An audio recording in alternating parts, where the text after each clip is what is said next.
Welcome to our defense briefing program. I'm your host Liang Jun. Today, we delve into the escalating tensions in Ukraine as Russia launches a counteroffensive in the Kursk region, putting the Ukrainian forces to the test after their initial incursions. Analysts are raising alarms about Russia's military might and what it means for the ongoing conflict, as the situation remains tense on the Eastern Front. In other news, Australia recently unveiled its new American-made M1A2 battle tanks at a weapons expo in Melbourne, amidst significant anti-war protests, with Defense Minister Richard Marles in attendance. The display of these tanks marks a significant upgrade from the older fleet.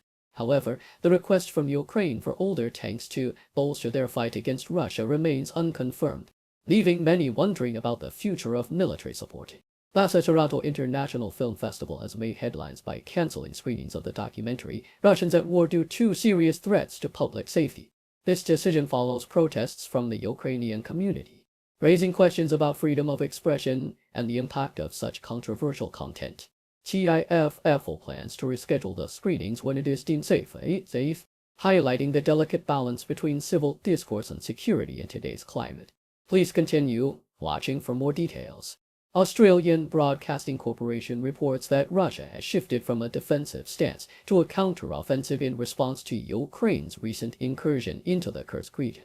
Initially, young forces made significant gains, capturing hundreds of square kilometers and establishing a military administration, which President Zelensky claimed would be held indefinitely to strengthen Ukraine's bargaining position. However, Russian forces have begun to reclaim territory, with reports indicating that they have taken back 10 settlements. Analysts suggest that if Russia escalates its military efforts, Ukraine could face severe challenges due to Russia's superior numbers and firepower. In another development, Australia showcased its new American-made M1A2 battle tanks at a weapons expo in Melbourne. Amidst protests against the event, the Australian government has been under pressure to donate older M101 tanks to Ukraine, but military officials have not confirmed any plans to do so. Army Chief Lieutenant General Simon Stewart emphasized the importance of tanks for the safety of Australian soldiers and noted that the conflict in Ukraine has provided valuable lessons for Western militaries. The expo also featured numerous defense companies, despite the protests outside highlighting the ongoing global arms trade and the complexities surrounding military support for Ukraine.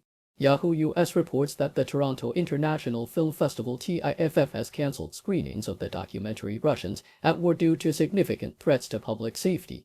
The film, which follows a Canadian-Russian filmmaker embedded with the Russian army, faced backlash for being perceived as Russian propaganda.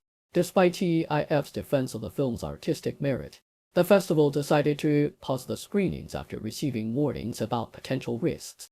This unprecedented move underscores the tensions surrounding cultural expressions related to the conflict in Ukraine and the challenges faced by institutions in balancing artistic freedom with public safety.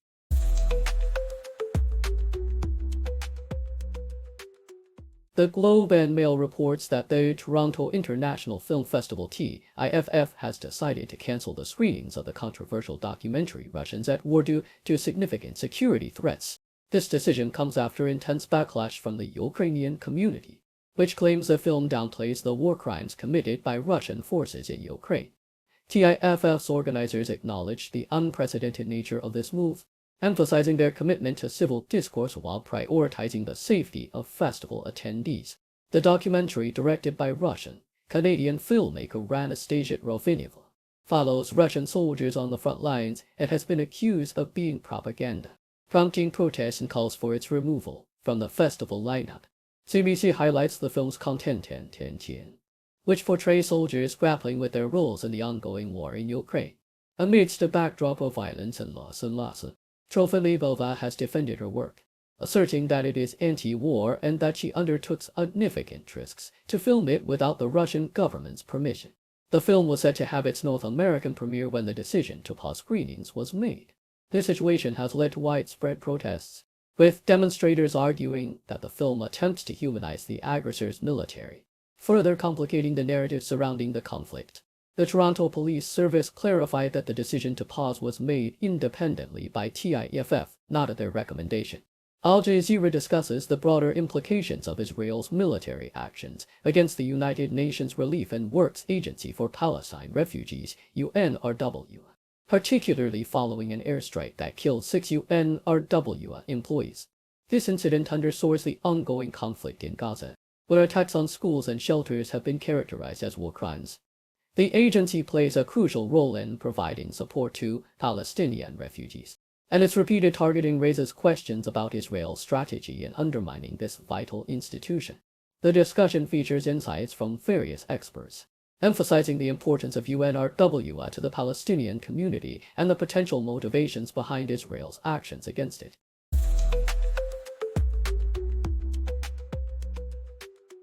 Yahoo! U.S. Russian President Vladimir Putin has issued a stern warning regarding the potential escalation of the conflict in Ukraine.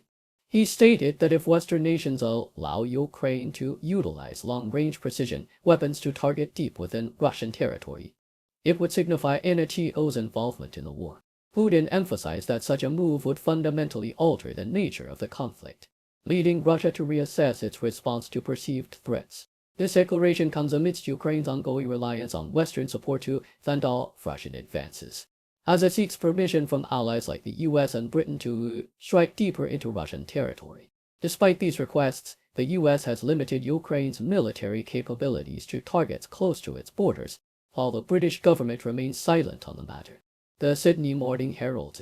The attendance of war criminal Ben Roberts-Smith at a Defense Force gala has stirred significant controversy, particularly as the Albanese government recently stripped several officers of their medals due to command failures in Afghanistan. Roberts-Smith, who has been implicated in multiple war crimes, including executions, was present at the SAS Wanderers Ball just days before the medal stripping decision was made public. This event highlighted the ongoing investigations into his actions, as the Office of the Special Investigator delves deeper into additional war crimes beyond those previously identified. The decision to strip medals from current and former defense officers has sparked outrage among veterans, with many arguing that it unfairly punishes those who were not involved in the alleged misconduct, while Roberts-Smith retains his honors despite being labeled the war criminal. Australian Broadcasting Corporation. A troubling phenomenon has emerged among former Navy clearance divers, who are experiencing mysterious brain injuries potentially linked to their exposure to explosive blasts during service. Many veterans, like Michael Barnes, report symptoms such as chronic headaches, memory loss, and sudden bouts of rage, which have drastically altered their behavior and quality of life. Medical experts have begun to investigate the effects of blast overpressure, which can cause subtle yet significant damage to the brain that is often undetectable through standard imaging. The Royal Commission into Defense and Veteran Suicide has acknowledged the connection between traumatic brain injury and heightened suicide risk, calling for a specialized program to address these issues, as veterans advocate for better understanding and treatment of their conditions. They express a desire for more comprehensive research and preventative measures to safeguard the mental health of current and future service members.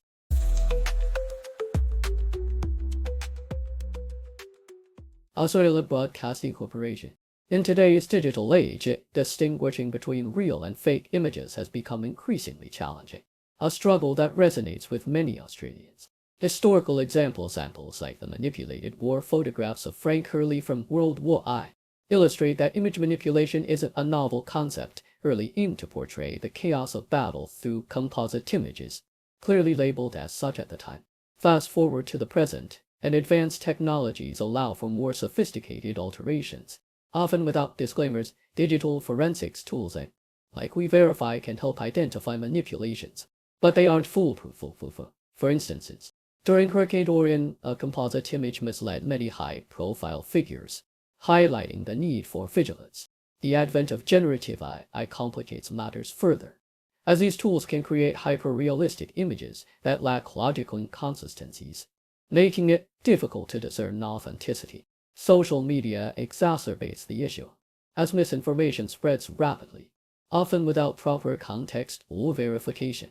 Experts stress the importance of lateral reading, quickly moving on from dubious claims and seeking reliable sources, as a vital skill for navigating this media landscape. Ultimately, understanding who posted an image and whether other sources corroborate the event can be crucial in assessing its truthfulness. While some platforms are attempting to tag problematic content, a comprehensive solution, such as a digital provenance system, remains a daunting challenge in ensuring media integrity. Thank you for tuning in. The content above showcases the latest briefing reports and analytical synopses, thoughtfully curated by the 60O team. These insights stem from a wide array of reputable media outlets, think tanks, government sources, and specialized experts worldwide. We encourage you to explore these sources for a comprehensive perspective. Keep in mind that while the content may not always align with the official standpoint of 60O brief, it's not meant to be taken as absolute directives for decision-making. Comprising seasoned media professionals, learned scholars, and accomplished scientists, the 60O team embodies a trailblazing, fully independent media entity. To customize 60O brief to meet your professional needs, you have the option to subscribe to a diverse array of briefings on our website. 60O brief, regardless of your location. You can conveniently receive 60O brief via email. News breaks, buzz the ground, stories spit, walls come down, voices merge in the sound, faces mix in the crowd.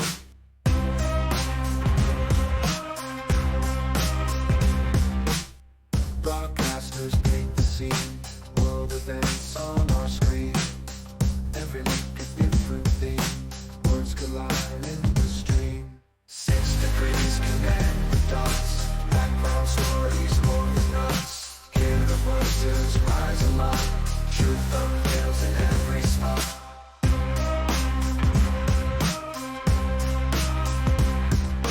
Cultures clash across the globe, spin the threads in a stroke.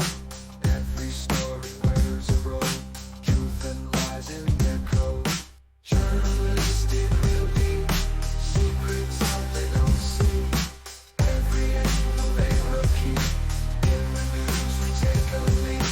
New perspectives day by day, hidden truths come to play. In the background shades of gray, every story finds its way.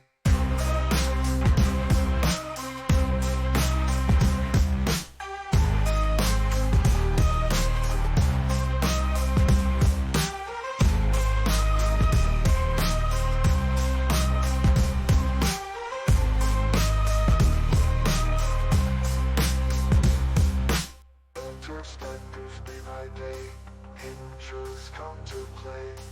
In the background shades of gray, every story finds its way.